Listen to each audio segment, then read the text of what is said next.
experiment, we are having some, let's say, a differential result either or a null result. So differential means that the difference is found, and null means that both the quantities are equated to get an equal quantity as given in the unit.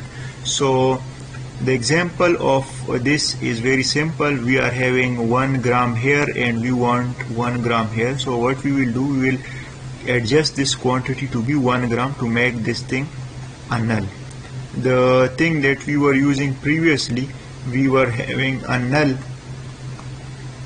by comparing this with this. So this is the comparison method, and in this method either we know the difference of these units or we equate it and make it null. The indirect method uses some indirect data from the experiment. So comparison is done with the standard through the use of calibrated system. Now these methods for measurement are used in those cases where the desired parameter to be measured is difficult to be measured. So let's say a thermocouple is used inside an engine, having 512 degrees centigrade with a piston system. So here we are having 512 degrees C and we are using a thermocouple in here. So here we receive temperature and we calculate this voltage, and then we convert this voltage again to temperature. So this is indirect method in which we are comparing the voltage given by this thermocouple and compare it with the standard values of this voltage supplied by a thermocouple. An easy example of this would be that if somebody is having temperature, he is probably having more bacteria in his blood. So if the bacteria is eliminated, the temperature will go down. So we say that the amount of bacteria is giving us the value of temperature, or the value of temperature is giving us the amount of bacteria. So this is an empirical relation between two quantities. Here is voltage and temperature, here is count and temperature. Okay, similarly, the amount of current passing through a wire can give us the idea of its resistivity at specific temperature. So if the current is more, the resistivity is low. Current is more, resistivity is low, so temperature is low. If current becomes down, the resistivity becomes up and the temperature is up. So we are giving this thing, we are calculating this thing, and we are taking this thing as our output. Giving this thing, taking this thing, calculating this thing. Okay, so this is the indirect method. So let's have a brief overlook on this thing. So methods of measurement are these things. We are having this method of measurement, so direct and indirect. And indirect we had nothing, and in direct we had the deflection and comparison, and in comparison we had null and difference. So here difference, here is 0, and in deflection we are having either f is equal to kx or f is equal to, let's say, r theta. So deflection by a voltmeter would be calculated in theta, whereas this thing is for spring, etc. Now coming towards the next topic, the measurement system and its elements. So measurement system has many elements. The first one that would be used for encountering the physical system is the primary sensing element. So primary sensing element would face the physical input. After that, we will use a transducer and will convert this input data to some form which can be readable. So transducer converts one form of energy to another form of energy. Then we do the signal conditioning and variable conversion, etc. So signal conditioning is that if this signal is very small, we make it large. Let's say we are having in millivolt signal, so we convert it to volts. Similarly, we can also do a thing that if this is, let's say, 11 kV, we can convert it to 5 volts. So this is known as signal conditioning. Now variable conversion, in variable conversion phenomena, we convert the type of data that we are taking. So normally if this data is analog, we make it digital, and if this data is, let's say, discrete, we make it continuous.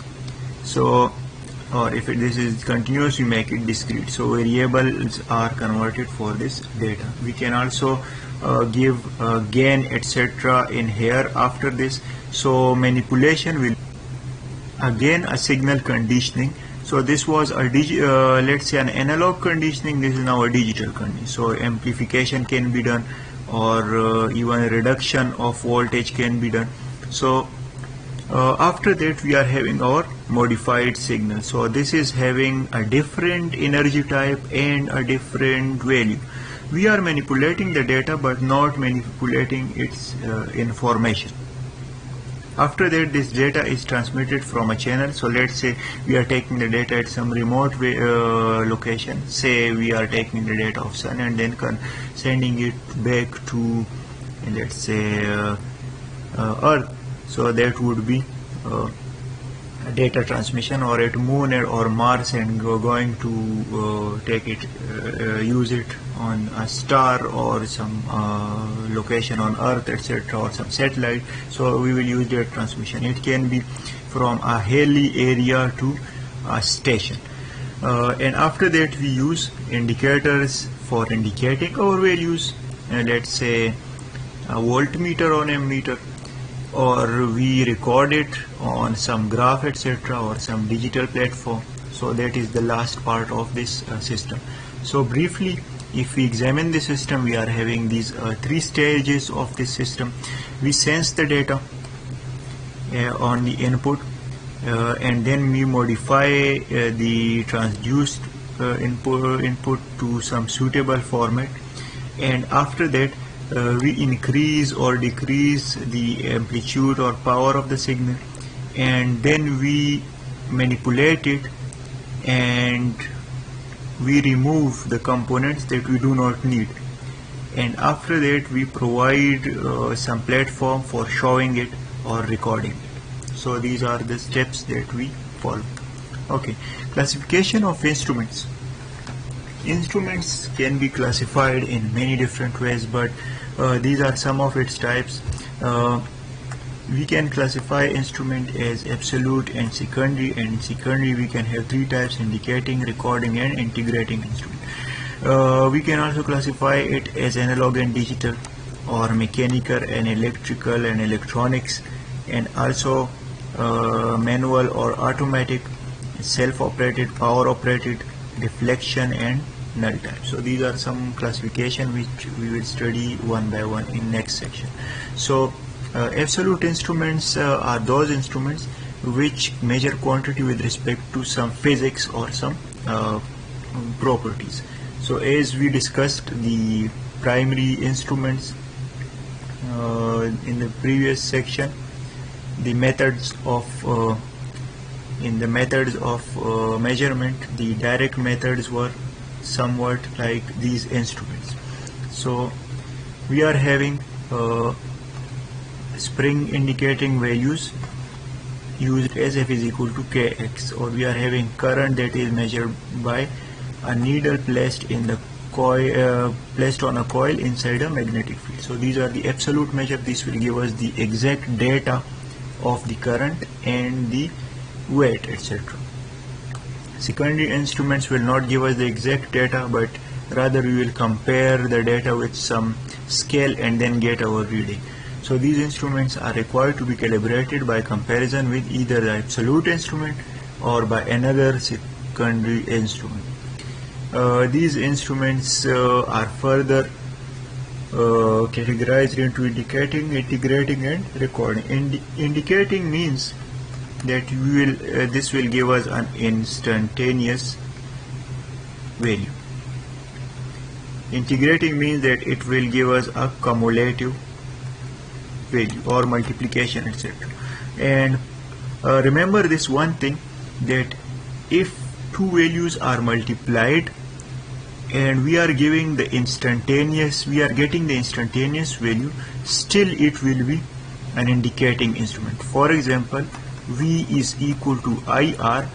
If a section is giving us I and another section is giving us R, and we are calculating V, and here we see the result of voltage.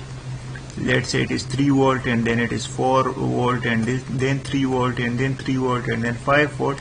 It is still indicating instrument. It is not being added or integrated. And integrated will show the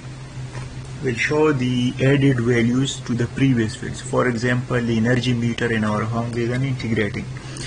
Recording instrument will save the data either digitally or on a page or something. So let's say this is the needle for our voltage, and it goes between 3 and 5, and this goes up and down and up and down, and we are having, let's say, a roll of some, let's say, a paper that is going in this direction. So the values would be plotted like this on this paper, because this is an instantaneous value being recorded. So we need a pen over here as well. So this indicating can become recording if we have some storing mechanism. So it can be mechanical storage or electrical storage. Now these are some definitions of these quantities we have already studied. So indications are given by a point, moving, or calibrated graduated scale. So we are having this as indication. So this is an indicating instrument. An ordinary voltmeter, ammeter, all are indicating instruments. Integrating instruments are those in which the total quantity, either electrical or mechanical, either these phenomena would be used, and it will be stored over a period of time. So this will give us an integrated value. Not even time. Let's say we are calculating units of electricity, so that is not with respect to time, that is with respect to the electrons being grounded. So this will give us an integrated quantities. Recording instruments, as discussed, that these will carry some moving parts such as ink pen, which will touch a sheet of paper, and then the motion would be stored and can be seen after the time is over, so it will be recorded. Defining some statistical terms and characteristics. The first one is the accuracy. Accuracy is the closeness of the value to the true value. So let's say we are having a 1 meter rod, and someone measure its length with some ruler, and it turns out to be 1.1 meter, and another guy comes and he measure this same length, and it turns out to be 1.01 meter. Another guy comes and he measure the same, and it turns out to be 0.99 meter.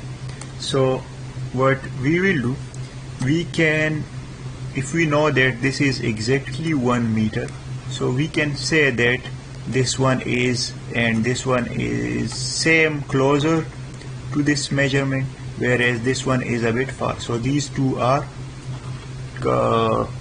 accounted for its more accuracy. So intrinsic accuracy of the instrument itself is of great importance to it. if the instrument is not measuring properly, we